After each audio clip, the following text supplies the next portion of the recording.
Oklahoma, land of steak, country singers, tornadoes, and recently, earthquakes.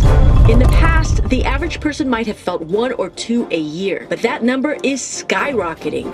Last year, the state had 3 times as many quakes as California, and signs are pointing to even more this year. If that isn't the work of a supervillain, what is behind the shaking?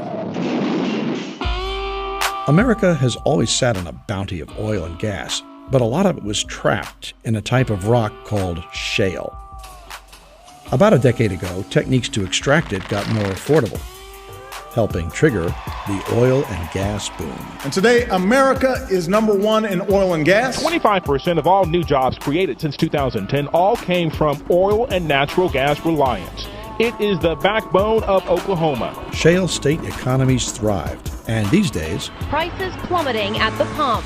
But drilling has had unexpected repercussions. See, when oil and gas get pumped from the ground, massive amounts of toxic water come up with it.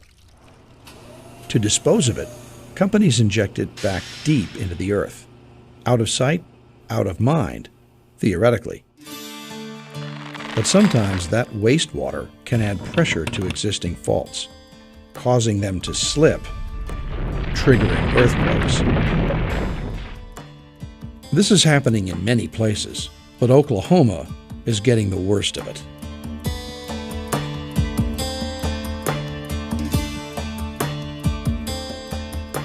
The one that hit last night was the strongest in state history.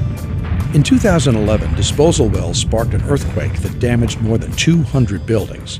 The wells were not new. One of them had been active for 17 years before the quake. So even if all disposal wells were shut down today, the shaking probably wouldn't stop.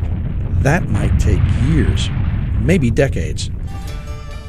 Humans have induced earthquakes before, but disposal wells are the biggest culprit of man-made quakes today. The oil industry says pinning all the blame on them is unfair. Those earthquakes could be natural or caused by something else. We just don't know yet. Meanwhile, water keeps getting pumped underground, even near proven earthquake zones. Maybe we should all take a hint from what's going on, as the risks of ignoring science could be seismic.